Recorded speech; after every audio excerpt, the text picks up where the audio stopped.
The first sound that filled the hospital ward was the cry of a newborn. A young mother named Grace lay on the bed, exhausted but smiling. The nurse lifted the baby, showed it to Grace for a moment, and said she would take the baby for routine checks. Grace was too weak to question anything. Grace had been in labor for over 8 hours. She had only her younger sister Mary by her side. The father of the baby, Daniel, was away in another city for work. Grace had chosen this hospital because it was well known and close to her home. She believed it was a safe place to give birth. The nurse carried the baby out of the delivery room and disappeared into a side corridor. Grace noticed the nurse was in a hurry. She wanted to ask where the checks would be done, but she was too tired to speak. Mary stayed with her in the room, expecting the nurse to return in a few minutes. 20 minutes passed, but the nurse did not return. Grace began to feel uneasy.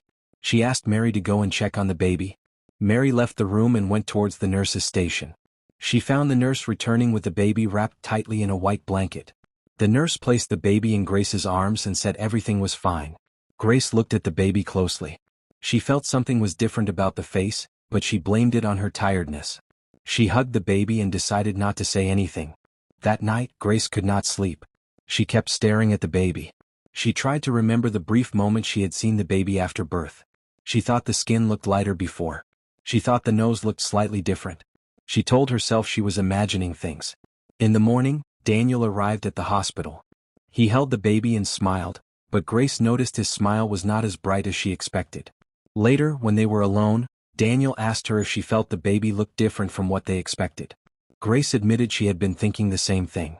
They both agreed not to rush to any conclusions. The hospital discharged Grace and the baby after 2 days. They went home, but Grace's unease remained. She began to notice small details: the shape of the ears, the way the baby's hairline looked, and the fact that the baby's cry sounded different from what she remembered at birth. By the end of the first week, Grace told Daniel she could no longer ignore her thoughts. She felt in her heart that something was wrong. Daniel listened and said they would find a way to be sure. They did not know that the truth would be far worse than they imagined. A week after returning home, Grace began to notice things about the baby that bothered her. She saw that the baby's hair was thicker on one side of the head than the other. She also noticed a small birthmark on the baby's shoulder that she did not remember seeing at the hospital. Grace tried to dismiss her thoughts. She told herself that babies change a lot in the first few days. But whenever she remembered the moment the nurse carried the baby out of the delivery room, her mind became unsettled again. She began to think about why the nurse had been gone for so long. One afternoon, Mary came to visit. As she held the baby, she frowned and looked at Grace. She asked, "Didn't the baby's nose look different when you first gave birth?" Grace froze. She had been thinking the same thing but had not told Mary. Now that Mary had noticed it too, Grace felt more certain that something was wrong. That night, Grace spoke to Daniel about Mary's comment. Daniel said he also felt that the baby looked different from what he remembered in the photos taken right after birth. He went through his phone and showed Grace a picture he had received from Mary the day of delivery. Grace stared at the photo for a long time. The baby in the photo seemed to have a slightly rounder face. The next day, Grace decided to call the hospital. She asked if the baby had been taken anywhere outside the nursery after delivery. The nurse on the phone said no and told her everything was done according to procedure. The answer did not calm Grace. She felt the nurse spoke too quickly, as if trying to end the call. 2 days later, Grace took the baby for a regular checkup at the same hospital. While waiting in the reception area, she saw another woman carrying a newborn. Grace glanced at the baby and then looked again. The baby's face reminded her of herself. The baby's skin tone was almost the same as hers, and the eyes looked like Daniel's. The other woman noticed Grace staring and shifted uncomfortably. She quickly turned away and moved to another seat. Grace's heart began to beat faster. She wanted to approach the woman, but Daniel was not there with her, and she did not want to cause a scene. She told herself she would speak to Daniel about it later. That night, Grace told Daniel everything. Daniel listened quietly. He then suggested they start keeping notes of every strange detail they noticed. They agreed to be careful and not confront the hospital yet. Grace felt a mix of fear and determination. She knew they had to find out the truth no matter what. The next morning, Grace could not stop thinking about the baby she had seen at the hospital. She told Daniel they needed to go back and try to find that woman. Daniel agreed, but they knew it would not be easy to locate her without her name. Daniel suggested they return to the hospital and pretend they wanted to ask the nurses about available baby vaccination schedules. He believed this would give them a reason to look around without raising suspicion. Grace agreed and they went together in the afternoon. At the hospital, Grace kept scanning the reception area, the waiting hall, and the maternity ward entrance. She hoped to see the woman again. After an hour, they saw a nurse carrying a file and leading the same woman into one of the consultation rooms. Grace felt her hands shake.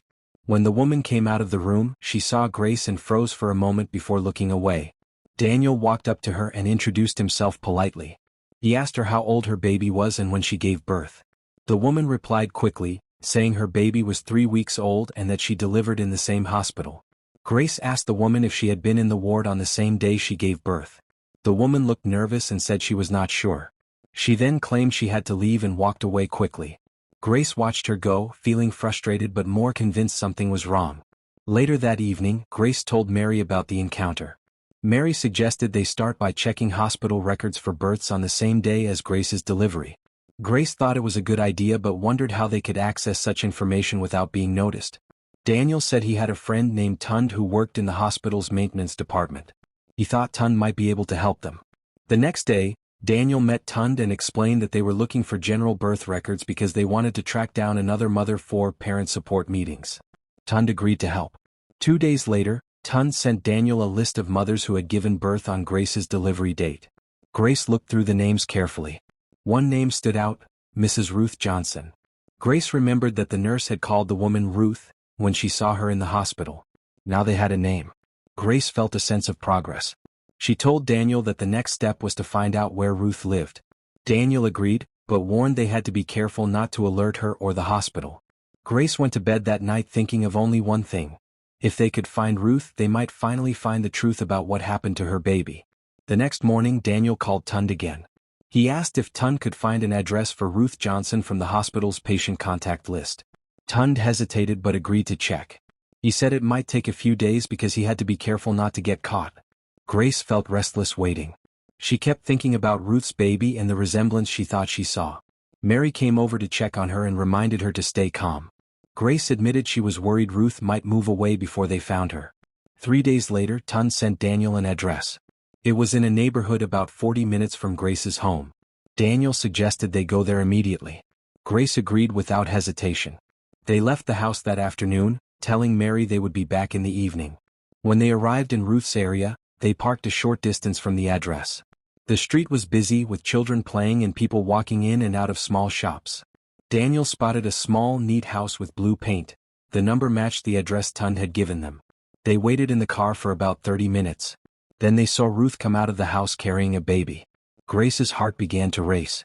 She stared at the baby as Ruth walked toward a small shop across the road. Grace whispered to Daniel that the baby's face looked even more like hers than she remembered. Daniel suggested they follow Ruth from a safe distance to see where else she went. They watched as she bought some items and chatted briefly with the shopkeeper before returning home. Grace noted every detail: the street layout, the color of the shop, the direction Ruth walked from her house. When Ruth went back inside, Daniel and Grace decided to speak to the shopkeeper.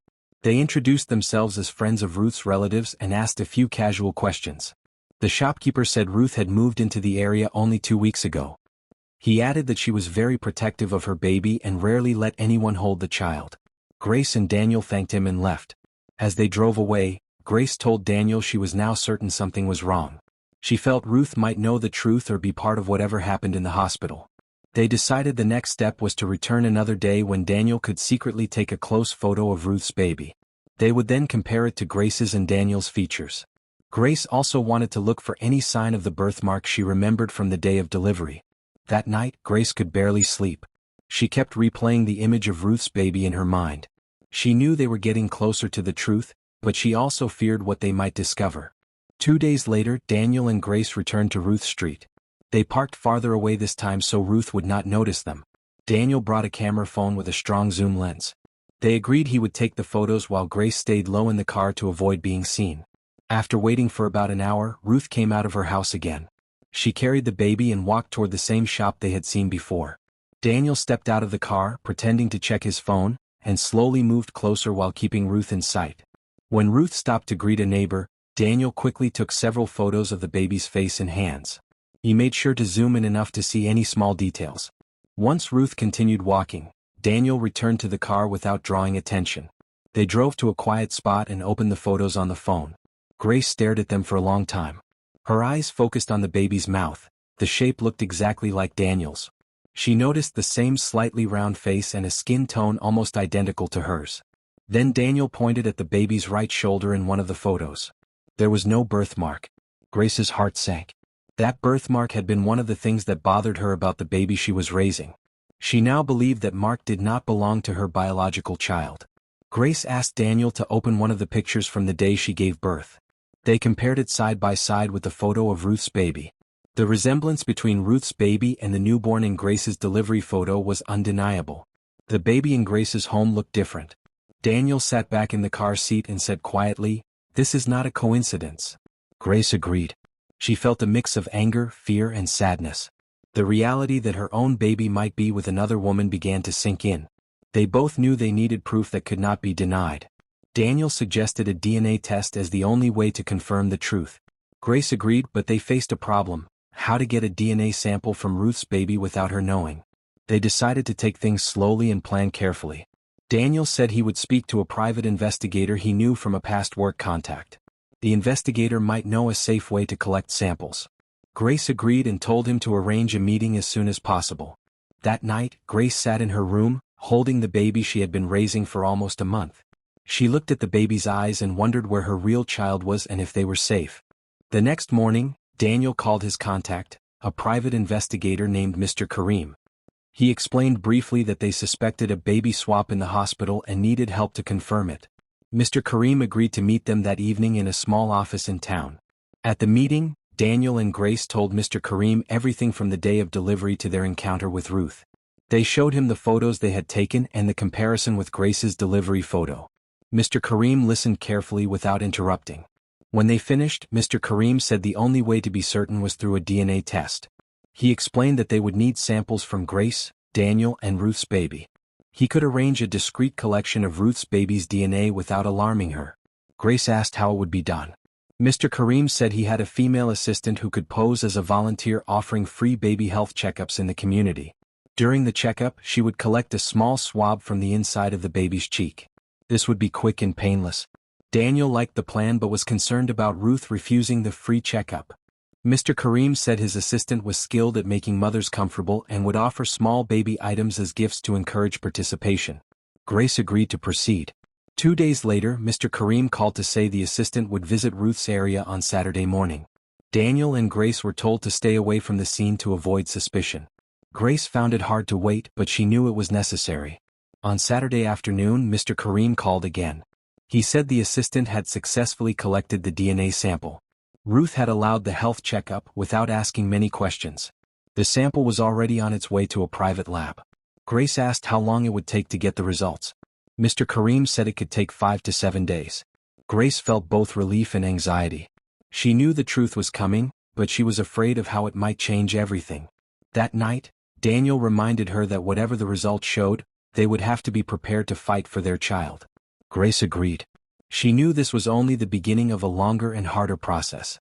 6 days later, Mr. Kareem called Daniel early in the morning. His voice was serious.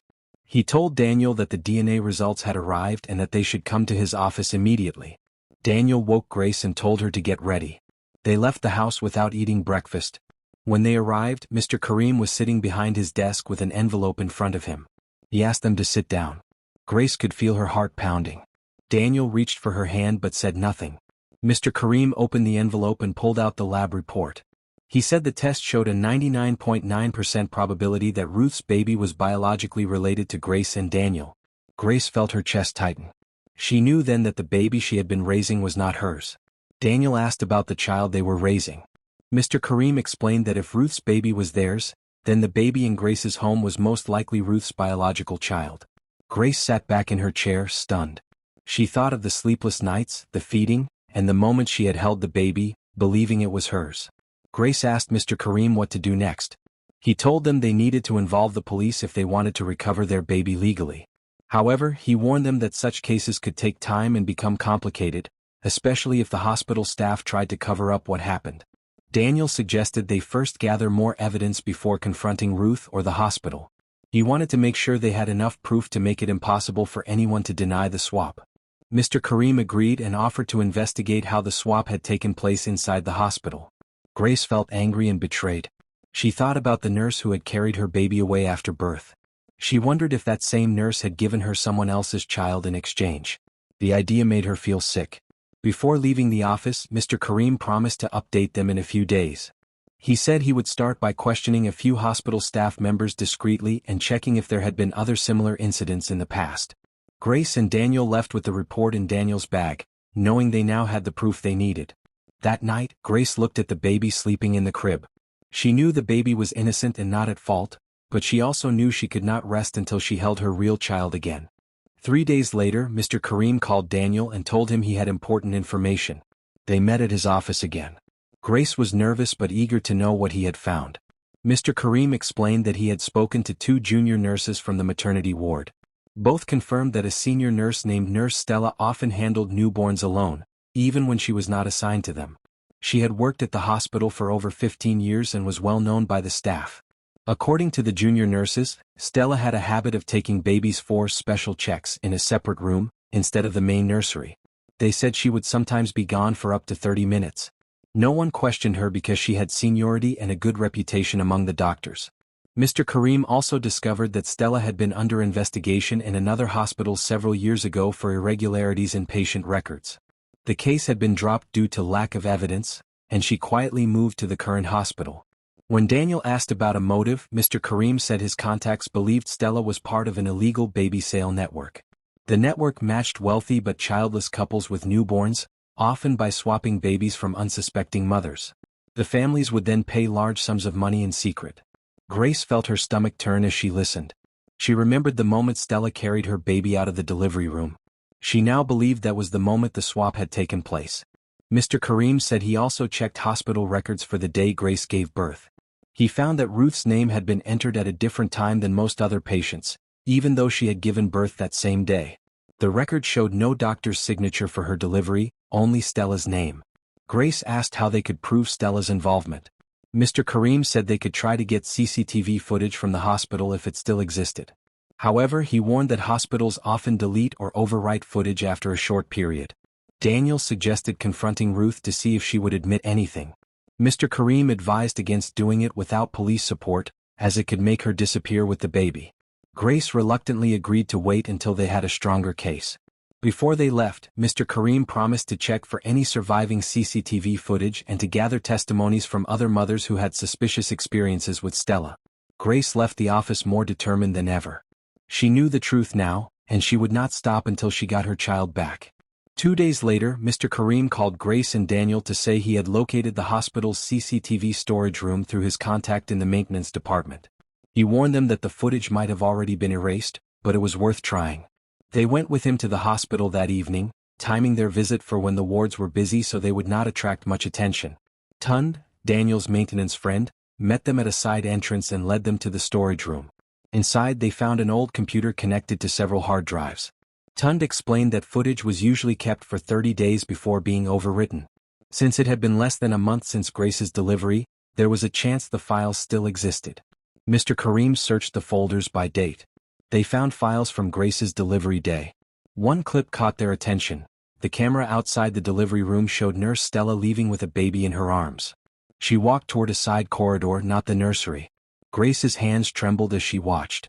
The footage showed Stella disappearing for almost 25 minutes before returning from the same corridor with a different blanket around the baby. Grace noticed the blanket was white in the first scene but had a light blue edge when she returned. They saved the clip onto a flash drive. Mr. Kareem said this was strong evidence that could be used in a legal case. He told Grace and Daniel that the next step was to take the footage, the DNA report, and their testimonies to the police. Daniel agreed, but Grace was worried Ruth might be alerted if Stella found out about the investigation. Mr. Kareem said they needed to move quickly and request police protection if necessary. That night, Grace could barely eat. She kept thinking about how close she was to getting her child back. She also thought about Ruth's baby, who had been with her for over a month now, and how Ruth might react to losing that child. The next morning, Daniel made an appointment with the head of the local police investigative unit. They planned to bring all their evidence and formally report the case. Grace felt nervous but ready. The next day, Grace and Daniel went to the police station with Mr. Kareem. They met the head of the investigative unit, Inspector James, and presented the DNA report, the CCTV footage, and their written statements. Inspector James studied the evidence carefully and said it was enough to open a criminal investigation. The police arranged for a quiet pickup of both Ruth and Nurse Stella to prevent them from fleeing. Later that afternoon, officers went to Ruth's home while another team went to the hospital. Ruth was taken by surprise when the officers knocked on her door. She tried to deny everything, but when she saw the evidence, she became silent and agreed to go with them. At the hospital, Nurse Stella initially resisted, claiming she had done nothing wrong. However, when she was shown the CCTV footage, she stopped talking and demanded to speak to a lawyer. She was taken into custody along with Ruth. At the station, Ruth admitted that she had been told by Stella that her baby had complications after birth and that Stella had arranged a healthy baby for her. She claimed she did not know the baby was taken from another mother in the same hospital. Stella refused to explain her side, but the police suspected she had done similar swaps before.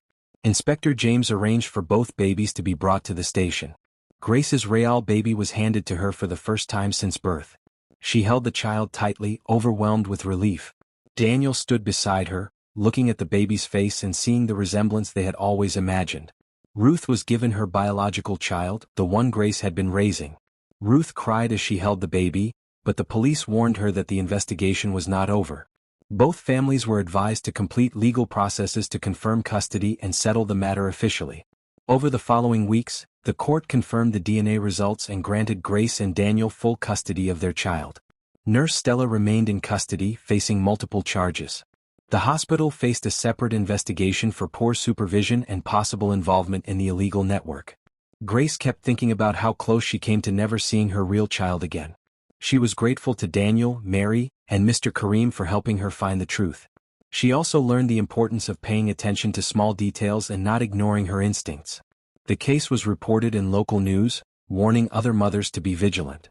Grace and Daniel moved forward with their lives, keeping a closer watch on their child and helping raise awareness so no other family would go through the same pain. The end. Thank you for watching the video to the end. If you find this video interesting, do well to hit the subscription button, and don't forget to turn on the notification bell for new stories.